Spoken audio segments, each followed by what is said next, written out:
Hello friends, welcome back to my channel at the rate Biomed। Last video में जिस तरह से हमने डिस्कस किया था first and second chapter class 10th के डायग्राम बेस्ड क्वेश्चन, आज उसी को कंटिन्यू करते हुए chapter third and chapter fourth के डायग्राम बेस्ड क्वेश्चन करते हैं। So before starting do not forget to like and subscribe my channel and share the video you like.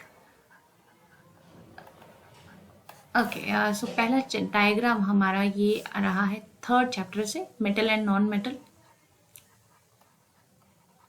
ज़्यादातर ये चैप्टर में आपको मेन जो रहता है दैट इज़ रिएक्टिविटी सीरीज, और यहीं से हम शुरुआत भी करते हैं। रिएक्टिविटी सीरीज में सबसे पहले जो मेटल आता है वो है potassium, sodium, calcium, magnesium, aluminium, zinc, iron, lead,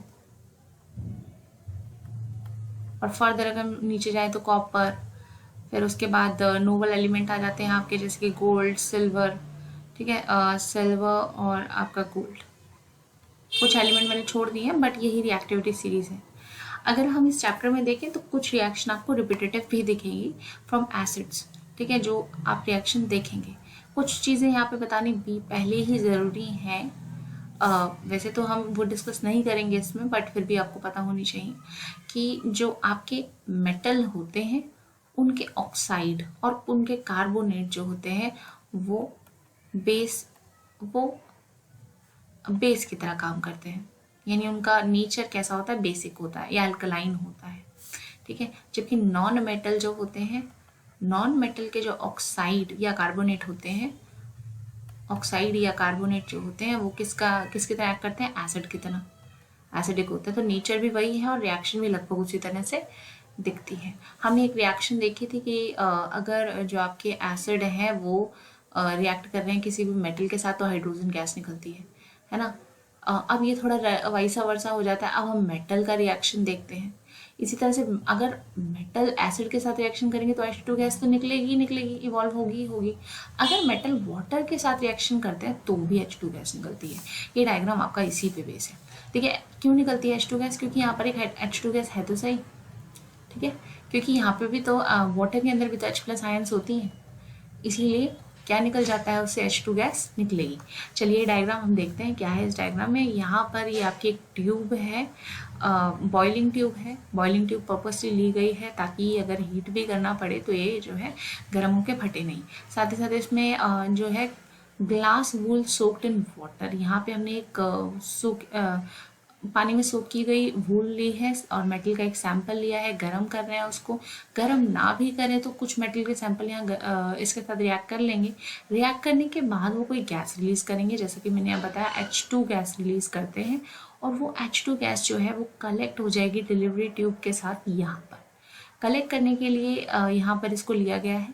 अगर बहुत ज़्यादा अगर ये रिएक्शन बहुत हाईली रिएक्टिव होती है तो आपके हाइड्रोजन गैस जो बबल्स ऊपर आ जाएंगे, नहीं होगी तो वो यहीं तैरने लग जाएंगे। ओके, तो ये इसी तरह से रिएक्शन यहाँ पर है। अब रिएक्टिविटी सीरीज के हिसाब से अगर हम बात करें, reaction of the reaction with reactivity series of the metal, अगर हम यहाँ से देखें, यहाँ पे जो मेटल ऊपर की तरफ है वो हाईली रिएक्टिव है। उसके बाद कुछ ऐसे हैं जो इंटरमीडिएटली रिएक्टिव हैं। उसके बाद कुछ ऐसे एलिमेंट है जो बिल्कुल लीस्ट रिएक्टिव हैं, या फिर हम बात करें नोबल एलिमेंट में आप क्या जाते हैं नीचे वाले, लीस्ट रिएक्टिव। और उसके बाद और नीचे जाए तो क्या होगा, प्लैटिनम में भी अगर हम बात करें, ये सारे के सारे क्या है, नोबल एलिमेंट है, रिएक्ट ही नहीं करते, ये आपके इंटरमीडिएट में आते हैं सारे के सारे। तो जो हाईली रिएक्टिव है वो वाटर के साथ कैसा रिएक्शन करेंगे, क्योंकि ये क्या है, action of steam on a metal.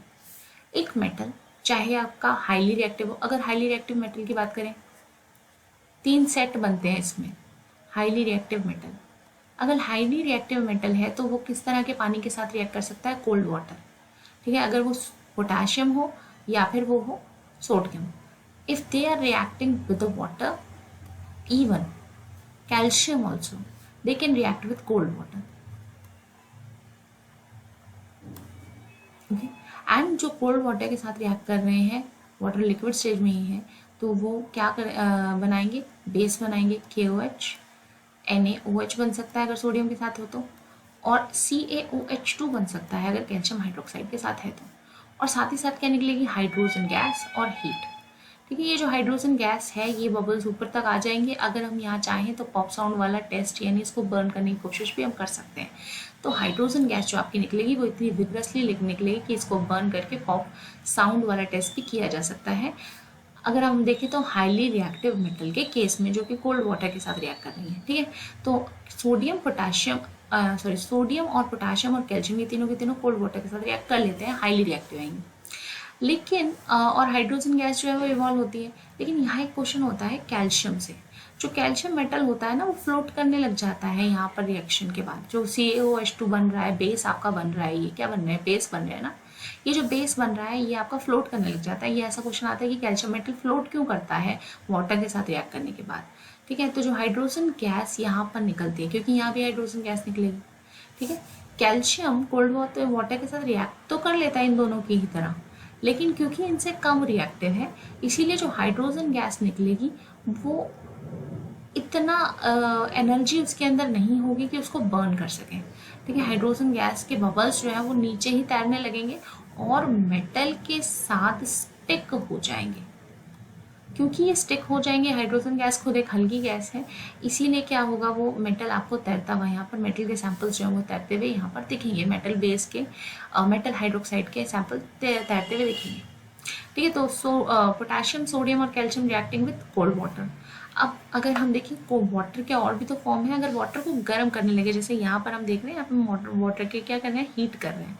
जो वाटर है हमने कॉटन में सोक्ड वाटर ले रखा है उसको हम हीट कर रहे हैं तो वाटर ही गर्म हो रहा है।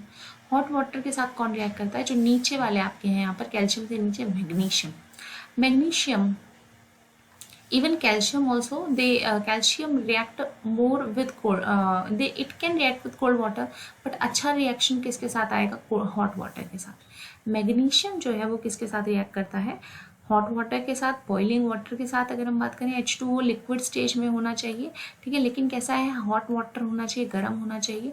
और यहाँ पर ये भी क्या बना देता है, magnesium hydroxide plus hydrogen gas. ये हाइड्रोजन गैस जो इवॉल्व होती है ये भी इतना इसमें हीटेस्ट रिएक्शन में भी इतनी हीट प्रोड्यूस नहीं होती कि हाइड्रोजन गैस जो है वो बाहर निकल के इवॉल्व हुए और बबल्स के फॉर्म में आए। वो भी नीचे ही तैरती रहती है और मेटल के साथ स्टिक कर जाती है, जिसकी वजह से मैग्नीशियम के मेटल भी आपको फ्लोट करते हुए दिखाई देते हैं। इसीलिए ये भी आपका एक कैल्शियम और मैग्नीशियम जो है एक पॉइंट है। लेकिन कैल्शियम कोल्ड वाटर के साथ रिएक्ट कर लेता है, मैग्नीशियम कोल्ड वाटर के साथ रिएक्ट नहीं करता, हॉट वाटर के साथ रिएक्ट करता है। जबकि अच्छी रिएक्शन ये स्टीम के साथ देता है। अगर ये H2O गैस फॉर्म में होता है, गैशियस फॉर्म में होता है, इतना ज़्यादा हीटेड होता है कि स्टीम बन जाए इसकी, तब ये ज़्यादा रिएक्शन अच्छे से देता। अगर हम इसको और देखें ढंग से, अगर इसी डायग्राम में और भी देखें, स्टीम, क्योंकि इन्होंने क्या लिखा है स्टीम, तो स्टीम में कौन रिएक्ट करता है, स्टीम के साथ रिएक्शन करता है नेक्स्ट। अगर हम बात करें एल्यूमिनियम की, इट रिएक्ट विद स्टीम, ठीक है। अगर हम बात करें एल्यूमिनियम के बाद आयरन की, it react with steam, zinc react with steam. And those that react with not water but the steam, gaseous stage में है वाटर, तो स्टीम के साथ जो रिएक्ट करते हैं वो ऑक्साइड बनाते हैं, हाइड्रोक्साइड, यानी बेस नहीं बनाते। ऑल्दो जो ऑक्साइड है उसका नेचर भी बेसिक ही होगा, बट हाइड्रोक्साइड नहीं, ऑक्साइड्स बनेंगे, ठीक है। एल्यूमिनियम का ऑक्साइड होगा Al2O3 also known as bauxite, plus hydrogen gas निकल रही है यहाँ पे भी। अगर हम देखें इसकी Fe2O3, ठीक है, फेरिक ऑक्साइड और आयरन थर्ड ऑक्साइड भी कहते हैं इसको, हेमेटाइट भी इसी का नाम है। और क्या ये बनेगा, हाइड्रोजन गैस इवॉल्व होगी, साथ ही साथ zinc, ZnO plus H2 gas evolve होगी। सभी में हाइड्रोजन गैस तो इवॉल्व होगी, लेकिन वाटर का नेचर कैसा होगा, वाटर स्टीम, यानी इतना ज़्यादा हीटेड होगा कि उसकी स्टीम स्टेज आ जाएगी, जिसके अंदर इतनी लेटेंट हीट एनर्जी होगी, लेटेंट हीट होगी कि एल्यूमिनियम और आयरन और जिंक का रिएक्शन करवा सके। Okay, so this is with the diagram. Now let's see this diagram. This diagram is see Thermit process joining the railway tracks, ठीक है। तो ये किस चीज़ के लिए है, ये एक रिएक्शन है थर्मिट प्रोसेस की। थर्मिट प्रोसेस एक इम्पॉर्टेंट रिएक्शन में से एक है, ठीक है। क्या रिएक्शन रहेगी, किस चीज़ के लिए यूज़ होती है, अगर हम याद करें तो जब हम एक्सट्रैक्शन करते हैं, एक्सट्रैक्शन ऑफ ओर्स, है ना, तो एक्सट्रैक्शन करते हैं, extraction of metal from their ores, तो उसके लिए पहले हम क्या करते हैं, कंसंट्रेशन करते हैं मेटल की फ्रॉम दी ओर्स, ठीक है, कंसंट्रेशन ऑफ ओर, उनको साफ सफाई करते हैं, उसके बाहर निकालते हैं मेटल को। फिर अगर मेटल कार्बोनेट के फॉर्म में होता है, जैसे अगर मेटल अपने कार्बोनेट के फॉर्म में होता है तो हम उसको या फिर मेटल जो है वो सल्फाइड के फॉर्म में होता है तो उसको हम क्या करते हैं, तो हीट करते हैं, कैल्सिनेशन करते हैं या फिर रोस्टिंग करते हैं। कैल्सिनेशन करते हैं कार्बोनेट ओर की और रोस्टिंग करते हैं किसकी, हम सल्फाइड ओर की, ठीक है, रोस्टिंग, भर्जन कहते हैं इसको, रोस्टिंग, ठीक है, भूनना कहते हैं एक तरह से। तो या तो कैल्सिनेशन या तो रोस्टिंग, और कैल्सिनेशन और रोस्टिंग के जरिए क्या बनाते हैं, मेटल के ऑक्साइड। मतलब फाइनली हमें मेटल को उनके ओर में से निकालने के लिए हमें उन्हें ऑक्साइड में बदलना पड़ता है। तो जब हमारे पास मेटल का ऑक्साइड आ जाता है तो हम उस मेटल के ऑक्साइड को क्या करते हैं, रिड्यूस करते हैं। भाई अगर हम मेटल के ऑक्साइड को रिड्यूस करेंगे तो डेफिनेटली उसका ऑक्साइड बाहर निकल जाएगा और मेटल हमारे पास प्योर मेटल आ जाएगा, ठीक है। तो थर्मिट प्रोसेस बेसिकली एक ऐसी ही मेटल की है जो कि अपने ऑक्साइड फॉर्म में होता है, उसको हम रिड्यूस करने के लिए दूसरे मेटल का पाउडर लेते हैं जो कि एल्यूमिनियम पाउडर है, ठीक है, एल्यूमिनियम पाउडर है। और जो आपका मेटल है वो किस फॉर्म में है, अपने मेटल ऑक्साइड में है, ऑक्साइड फॉर्म में है, that is the hematite form है, आयरन थर्ड ऑक्साइड, ठीक है, आयरन थर्ड ऑक्साइड है ये, आयरन थर्ड ऑक्साइड। और हेमेटाइट ओर है ये आपका, हेमेटाइट ओर जो है, हेमेटाइट ओर है जिसको ऑक्साइड फॉर्म से हम इसको रिड्यूस करके बाहर निकाला जाता है। रिड्यूसिंग के लिए हम एल्यूमिनियम लेते हैं। इस रिडक्शन के दौरान, ठीक है, इस रिडक्शन के दौरान बहुत ज़्यादा हीट निकलती है, बहुत ज़्यादा हीट प्रोड्यूस होती है, जिसकी वजह से जो मेटल बाहर आता है वो आपका लिक्विड स्टेज में या फिर मोल्टन स्टेट में होता है, मोल्टन आयरन। और उसी मोल्टन आयरन का यूज़ हम बाकी आयरन एलिमेंट के क्रैक को भरने में लगा देते हैं, ठीक है, जिसे हम वेल्डिंग भी कहते हैं। इसी को थर्मिट प्रोसेस कहते हैं, ठीक है। और साथ साथ क्या इसमें प्रोड्यूस होगा, एल्यूमिनियम ऑक्साइड प्रोड्यूस होगा इसमें, Al2O3, ठीक है। तो ये जो आपकी रिएक्शन है इसमें क्या है, this is thermite process, this is use to extract the iron ore, iron ore from its hematite ore. It is used to extract the iron from its ore, hematite, by using the aluminium powder. और iron metal जो है वो आपका बहुत ही ज़्यादा liquid stage यानी molten, बहुत ही पिघले हुए आयरन के फॉर्म में निकल रहा है। इस पिघले हुए लोहे को हम इस्तेमाल कर लेते हैं किसी भी टूटे फूटे आयरन के क्रैक या फिर रेलवे ट्रैक को ठीक करने के लिए, ठीक है। इसको थर्मिट प्रोसेस या वेल्डिंग भी कहते हैं। और यहाँ पे आपका साथ में एल्यूमिनियम ऑक्साइड जो है बन जाता है जो कि एक बाय प्रोडक्ट है। अब अपना नेक्स्ट जो है, अब डायग्राम में आते हैं। ओके, सो पहले दोनों चीज़ों से मैंने आपको क्वेश्चंस बताए, क्योंकि मेटल एंड नॉन मेटल है तो इसमें रिएक्टिविटी सीरीज से जब क्वेश्चन आता है तो पूछ सकते हैं कि स्टीम के साथ रिएक्शन क्या हो सकता है, कैल्शियम या मैग्नीशियम एलिमेंट जो है वो फ्लोट क्यों करते हैं, और जो है कोल्ड वाटर के साथ भी कौन रिएक्ट कर सकता है। पहले से तो ये क्वेश्चन आ सकते थे। दूसरे से क्वेश्चन आ सकता है थर्मिट प्रोसेस क्या होती है, वो यूज़ किस जगह होती है, ठीक है, और कैल्सिनेशन या रोस्टिंग क्या होती है, डायग्राम से या फिर कंसेप्ट से पूछा जा सकता है। अब ये जो मेथड है, दिस इज इलेक्ट्रोलाइटिंग रिफाइनिंग। क्वेश्चन क्या हो सकता है, क्वेश्चन हो सकता है आपको अनोड मड से क्या समझ आता है, ठीक है, अनोड मड से क्या समझ आता है, ये अनोड मड लिखा हुआ, ठीक है। फिर उसको पूछा जा सकता है इलेक्ट्रोलाइटिक रिफाइनिंग क्या है, किस मेटल की जाती है, किन मेटल की जाती है, क्यों की जाती है, किस चीज़ के प्रोसेस का पार्ट है, ठीक है। फिर इसमें इस प्रोसेस को समझाइए, ठीक है। तो ये सब है क्या, ये क्वेश्चन इसके बन सकते हैं। लेट्स सी ये है किस तरह से प्रोसेस, क्या प्रोसेस है, क्यों करते हैं ये। जो फाइनली हम मेटल के ऑक्साइड से, जब हम मेटल के ऑक्साइड से मेटल को रिड्यूस करते हैं, ठीक है, उनको रिड्यूस किया हमने, रिड्यूस करके हमने जब मेटल निकाला तो ये जो मेटल है ये अभी भी प्योर फॉर्म में नहीं है, यूजेबल फॉर्म में नहीं है, तो इसलिए इसको रिफाइन किया जाता है, ठीक है। रिफाइनिंग के दौरान क्योंकि कुछ ना कुछ और एलिमेंट इसके साथ जुड़े हुए हैं जिनको आपको रिफाइन करना है और अपना प्योर मेटल ऑफ इंटरेस्ट निकालना है, तो रिफाइनिंग के दौरान, ठीक है, मेटल जब हम उसका रिफाइनिंग कर रहे हैं तो रिफाइनिंग के दौरान रिफाइनिंग हम करते हैं किससे, इलेक्ट्रोलाइसिस मेथड से।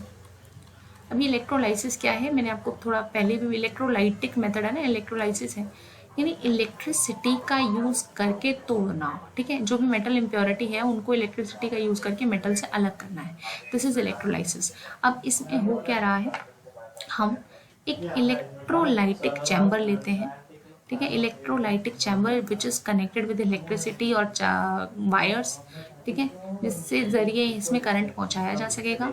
अब इस करंट को कंडक्ट करने के लिए हमने दो इलेक्ट्रोड भी ले रखे हैं, ठीक है, एक अनोड है। ये अनोड जो है वो जिस भी मेटल को आपको निकालना है, क्योंकि मेटल प्योर चार्ज होते मेटल पॉजिटिव चार्ज होते हैं ना, तो जो आपका ये एनोड है, अच्छा सॉरी एनोड ये है आपका, जो भी आपका एनोड है वो किसका रहेगा, वो आपका रहेगा इम्प्योर मेटल का।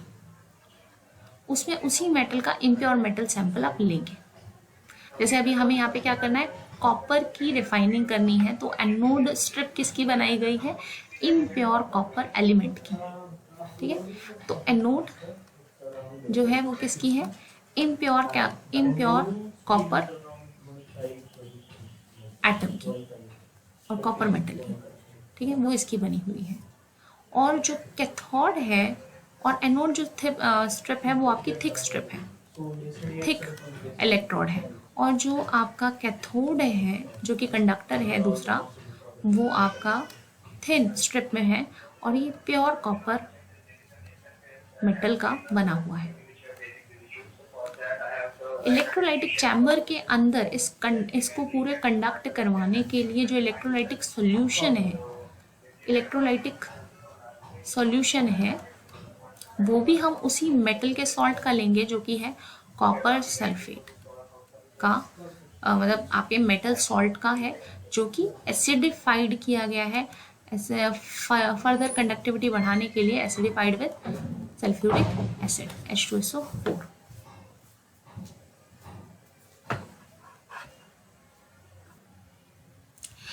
सो इसमें हो क्या रहा है, दो चीज़ें इसके अंदर हो रही हैं जो हमें अलग अलग से इसमें बतानी पड़ेंगी। पहला अगर हम इस डायग्राम में देखें, ठीक है, फर्स्ट चीज़ जो इसके अंदर हो रही है वो आपका जो आपका इलेक्ट्रोड है, एनोड जो आपका है, ठीक है, एनोड के अंदर क्या है, कॉपर इम्प्योर कॉपर एलिमेंट है, ठीक है, तो जो कि कॉपर एटम के फॉर्म में है, impure copper atom, that is ionising, क्योंकि इलेक्ट्रिसिटी पास हो रही है तो वो आयनाइज होता है, कॉपर एटम आयनाइज होगी, क्या बनाता है, Cu2 प्लस 2 इलेक्ट्रॉन, 2 इलेक्ट्रॉन जो कि वो सोल्यूशन में रिलीज कर देता है, ठीक है, और ये क्या कॉपर आयंस बन जाती हैं, ये चला जाता है आपका सोल्यूशन के अंदर। अब जो है इलेक्ट्रोलाइटिक सोल्यूशन के अंदर ये यहाँ पर चला जाता है। इलेक्ट्रोलाइटिक सोल्यूशन के अंदर क्या हो रहा है, सेकेंड अगर हम देखें, इलेक्ट्रोलाइटिक सोल्यूशन जो है, इलेक्ट्रोलाइटिक सॉल्यूशन के अंदर क्या हो रहा है, उसमें कॉपर ऑलरेडी आयन के फॉर्म में, क्योंकि इलेक्ट्रिसिटी पास होने की वजह से वो जो है ऑलरेडी मॉल्टन स्टेट में है कॉपर सल्फेट सॉल्यूशन, तो Cu2 प्लस आयन और SO4 क्या SO4 2 माइनस आयन ये निकल रहे हैं, Cu2 प्लस जो कि आयनिक फॉर्म में है, ठीक है, वो इन दो इलेक्ट्रॉन्स को लेकर किस फॉर्म में बदल जाएगा, कॉपर मेटल के फॉर्म में बदल जाएगा, क्योंकि मीडियम में 2 इलेक्ट्रॉन रिलीज हुए ना, ये जो 2 इलेक्ट्रॉन है उसके फॉर्म में क्या है, कॉपर में बदल जाएगा 2 इलेक्ट्रॉन को लेके, और चला जाएगा किस पे, कैथोड पे, कैथोड पे इकट्ठा होता रहेगा, और सल्फेट आयन जो SO4 2 माइनस आयन है वो आपके नीचे की तरफ इकट्ठे होते रहेंगे, ठीक है। साथ ही साथ जो कॉपर एलिमेंट में और मेटल की इम्प्योरिटी थी वो कहाँ जाके अटैच हो जाएंगी, अनोड के नीचे, ठीक है, अनोड के नीचे, and forming the anode mud. जो इम्प्योरिटीज थी इम्प्योर कॉपर मेटल की, वो सारी की सारी कहाँ पर इकट्ठी होती जाएंगी, अनोड के आपके एनोड के नीचे, इसको हम क्या कहेंगे, एनोड मड कहेंगे। तो कुछ इसी तरह से यहाँ पे होता है। अगर हम ध्यान से देखें तो ये आपका क्या है, नोड है, मैंने थोड़ा सा डायग्राम फजी हो गया था तो दोबारा एक बार बना दिया यहाँ पे, कि जो आपका ये एनोड यानी इलेक्ट्रॉन है जो कि पॉजिटिवली चार्ज है, उसमें क्या है, कॉपर एटम है जो कि कॉपर आयन और 2 इलेक्ट्रॉन रिलीज करते हैं। ये 2 इलेक्ट्रॉन जाते हैं आपके इलेक्ट्रोलाइटिक सोल्यूशन में, मिलते हैं कॉपर सल्फेट सोल्यूशन जो है उसके कॉपर आयंस के साथ, और 2 कॉपर एटम बना लेते हैं। Copper atom, pure copper atom जो है वो कैथोड स्ट्रिप पे चला जाता है। कैथोड स्ट्रिप इसी रिएक्शन मेथड की वजह से धीरे धीरे थिन स्ट्रिप थिक होती जाती है, और जो एनोड स्ट्रिप है उसमें से कॉपर एटम इसी तरह से निकलता रहता है, और यही स्ट्रिप जो है वो धीरे धीरे थिन होती जाती है। मतलब ये यहाँ से जो कॉपर आयन है वो आपके यहाँ पे इस फॉर्म में जाते रहते हैं, ठीक है। तो जो कॉपर है वो आपका धीरे धीरे कैथोड पे जमता जाता है, तो प्योर कॉपर मेटल तो यहाँ आ जाता है। अब इसमें जो कॉपर की इम्प्योरिटीज हैं, दे लाई बिलो और they stick below the anode और electrode strip in the form of the impure metal और द एनोड मड। ठीक है, एनोड मड क्या है? एनोड मड है basically positively charge metal other than the metal we are want to extract. जो हम एक मेटल एक्सट्रैक्ट कर रहे होते हैं उसके साथ कुछ और मेटल की जो इम्प्योरिटी होती है वो पॉजिटिवली चार्ज इलेक्ट्रोड के नीचे इकट्ठी हो जाती हैं, जिसको हम एनोड मड कहते हैं। तो इस रिएक्शन से दो चीज़ें होती हैं, मेटल ऑफ इंटरेस्ट निकलता है, साथ ही साथ एनोड मड में कुछ और मेटल जो मेटल आपके कम अमाउंट में है वो भी आपके निकल के आ जाते हैं।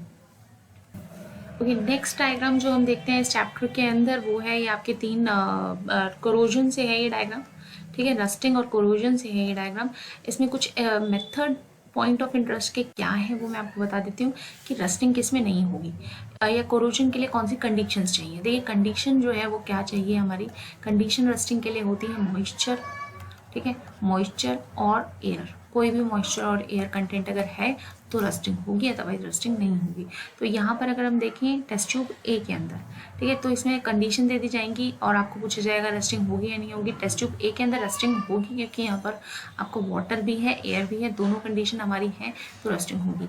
सेकेंड वाले में एयर है लेकिन बीच में एक ऑयल है, लेयर ऑफ ऑयल जो कि प्रिवेंट करती है ऑक्सीजन का या फिर किसी भी तरह के एयर के कांटेक्ट को विद मेटल। साथ ही साथ एक और चीज़ है, water is taken as boiled water, तो ये भी एक कंडीशन है। Number 1 is oil, number 2 is boiled water, ये दोनों ही रस्टिंग प्रिवेंट करते हैं। थर्ड टेस्ट ट्यूब में तीसरी कंडीशन है जो कि रस्टिंग प्रिवेंट करती है, जो कि है कैल्शियम क्लोराइड, जो कि आपने देखा होगा ये क्या है, आपके ड्राइंग एजेंट है। आपने देखा होगा कुछ और आपके इंस्ट्रूमेंट आते हैं उसमें सिलिका जेल होता है, ठीक है, या फिर सिलिका क्रिस्टल्स जो हैं वो दिए होते हैं, वो क्या होते हैं, डिहाइड्रेटिंग एजेंट होते हैं या ड्राइंग एजेंट होते हैं, जैसे रस्टिंग या कोरोजन जैसी कंडीशंस आपके इंस्ट्रूमेंट के साथ नहीं आती। तो इसी तरह से ये जो कैल्शियम क्लोराइड है ना, ये भी आपका क्या है, anhydrous calcium chloride also drying agent, ये भी रस्टिंग होने नहीं देता। तो तीसरा आपका एजेंट कोरोजन से बचने के लिए ये है। ठीक है, चलते हैं ओके, ये रिएक्शन जो है formation of ester is very important. ठीक है, इसी को हम एस्टरिफिकेशन भी कहते हैं। ठीक है, अब एस्टरिफिकेशन होता कैसे है और भी बहुत सारे क्वेश्चन इससे रिलेटेड यहाँ पर है। डायग्राम में ऐसा कुछ खास नहीं है, लेकिन अगर ये डायग्राम आ जाए और आपसे डेफिनेशन पूछ ली जाए तो बहुत सारे रिएक्शन इसके साथ जुड़े हुए हैं। देखिए ये रिएक्शन अलोन कुछ भी नहीं है, लेकिन साथ में बहुत सारे रिएक्शन आपसे पूछा जा सकता है। जैसे क्वेश्चन आपसे पूछा जाए कि एक एक्स कंपाउंड, एक एक्स आपका कंपाउंड है जिसको जब हम एक्स कंपाउंड को जब हम हीट करते हैं, बर्न करते हैं या फिर जिसका ऑक्सीडेशन करवाते हैं, ठीक है, तो ऑक्सीडेशन कराने के बाद वो एक वाई कंपाउंड बना लेता है। ठीक है, ये वाई कंपाउंड इस एक्स कंपाउंड के साथ जब दोबारा रिएक्ट करता है तो एक फ्रूट स्मेलिंग कंपाउंड बना लेता है जिसे हम एस्टर भी कहते हैं। ठीक है, साथ ही साथ बनता है वाटर। ठीक है, अगर हम इस एस्टर को फर्दर ट्रीट करते हैं, ठीक है, इस एस्टर को फर्दर ट्रीट करते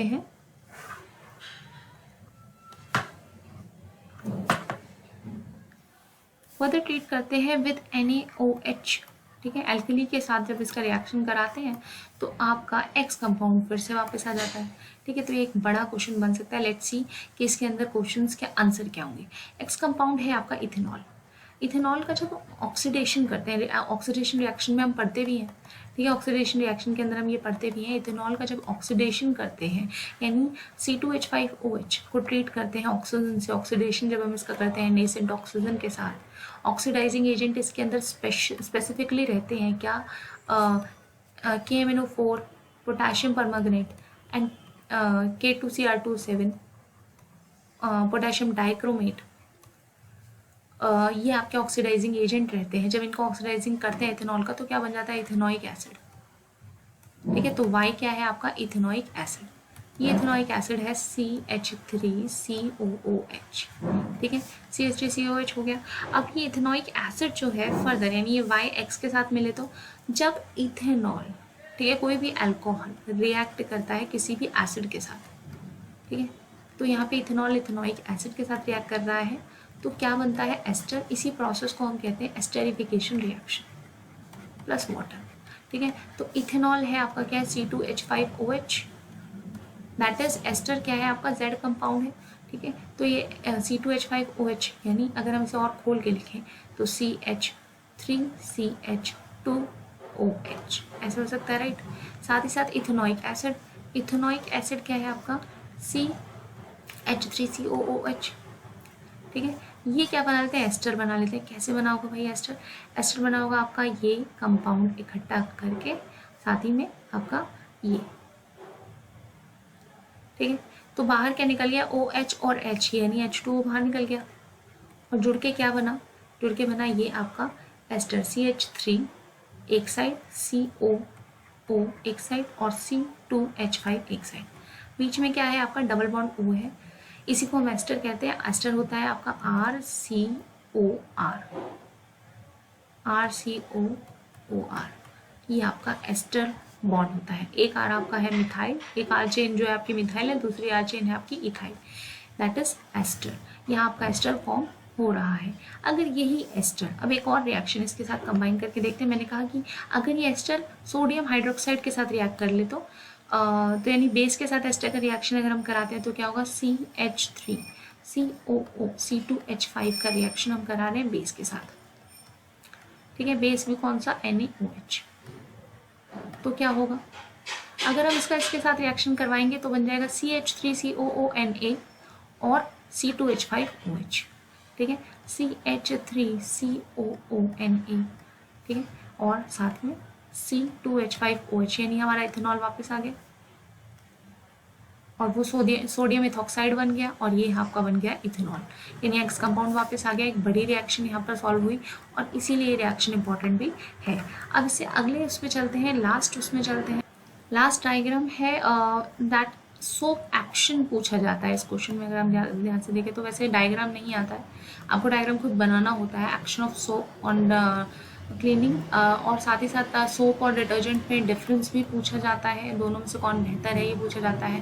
सोप होता क्या है, बेसिकली फैटी एसिड और ग्लिसरॉल से बन रहे हैं। सोप जो है आपके एक फैटी कंपाउंड है, ठीक है, of sodium stearate base component बोलते हैं। सोडियम स्टीयरेट, सोडियम पाल्मिनेट, ये सब आपके इससे इसी से बना है। और डिटर्जेंट सोडियम बेंजोएट है। सोप जो होते हैं वो आपके अगर हम बात करें हार्ड वाटर के साथ काम नहीं कर पाते, ठीक है, हार्ड वाटर के साथ अच्छा काम नहीं कर पाते, जबकि डिटर्जेंट कर पाते हैं, ठीक है। सोप बायोडिग्रेडेबल बात करें तो होते हैं, बायोडिग्रेडेबल हैं तो इन्वायरमेंटल फ्रेंडली भी हैं, ठीक है, but detergent are non biodegradable, इसीलिए ये इन्वायरमेंटल फ्रेंडली नहीं है, ठीक है, नॉन बायोडिग्रेडेबल है, तो ये नहीं तो ये आपका फ़र्क इसमें आ जाता है। और एक्शन ऑफ सोप समझाने के लिए आ जाता है कि ये फॉर्मेशन कैसे होता है, फॉर्मेशन ऑफ मिसल क्या होता है। अगर हम बात करें सोप के एक मॉलिक्यूल की, तो सोप का एक मॉलिक्यूल बना हुआ है एक पोलर और एक नॉन पोलर चेन से, ठीक है। तो जो ये पोलर है ये है पोलर हेड, ठीक है, आयनिक हेड, ठीक है, that is of metal, that is sodium. और ये आपका नॉन पोलर टेल, एक सोप के मॉलिक्यूल में दो चीजें हैं, पोलर हेड और नॉन पोलर टेल, ठीक है। तो नॉन पोलर टेल जो है वो आपकी क्या है, basically stearate compound, fatty acid compound से बनी हुई है, फैटी एसिड कंपाउंड का ये बनता है। ये हम किसकी बात कर रहे हैं, एक सोप मॉलिक्यूल की, ठीक है, एक सोप मॉलिक्यूल की बात हो रही है कि अगर सोप मॉलिक्यूल को या फिर किसी डिटर्जेंट मॉलिक्यूल को भी खोल के देखेंगे तो होगा यही सोप मॉलिक्यूल की बात हो रही है। एक सोप मॉलिक्यूल में एक पोलर हेड होता है और एक नॉन पोलर टेल होती है। जो पोलर हेड होता है वो वाटर लविंग होता है, इसी को हम हाइड्रोफिलिक भी बोलते हैं, और जो नॉन पोलर टेल है वो आपकी हाइड्रोफोबिक होती है, वाटर हीटिंग होती है। तो पोलर हेड आपका कंबाइन कर सकता है वाटर से, और जो नॉन पोलर टेल जो कि वाटर हीटिंग है, जो कि वाटर से कंबाइन नहीं कर सकती, वो मिलती है जाके डर्ट से, वो इकट्ठा करती है डर्ट को। जब ये सारे सोप मॉलिक्यूल एक साथ गैदर कर जाते हैं तो ये बना लेते हैं मिसल। ये चारों ओर एक डर्ट पार्टिकल के गैदर कर जाते हैं, ठीक है, डर्ट पार्टिकल है, और इस डर्ट पार्टिकल के चारों ओर ये सारे सोप मॉलिक्यूल गैदर कर जाते हैं। इस तरह की एक क्लोज चेन बनाते हैं जहाँ पर सारे नॉन पोलर जो टेल है, सारे जो नॉन पोलर टेल है वो सारी अंदर की तरफ आ जाए, इस तरह गैदर हो जाते हैं कि नॉन पोलर टेल जो है वो आपके अंदर की तरफ आ जाए और जो पोलर हेड है वो बाहर की तरफ आ जाए और वाटर के साथ मिक्स करें। ये डर्ट और डस्ट को इकट्ठा करते हैं और कंबाइन करते हैं नॉन पोलर टेल से, और पानी के साथ मिलकर पोलर हेड जो है वो उनको बहा के ले जाता है। That is the function of how micelle और soap action works for the cleaning of clothes. So that's all about the video for third and fourth chapter. और नेक्स्ट जो आपके चैप्टर्स होंगे वो बायो के चैप्टर्स होंगे, जो कि अगेन पॉइंट ऑफ इंटरेस्ट है क्योंकि वो तो डायग्राम के ही चैप्टर होते हैं।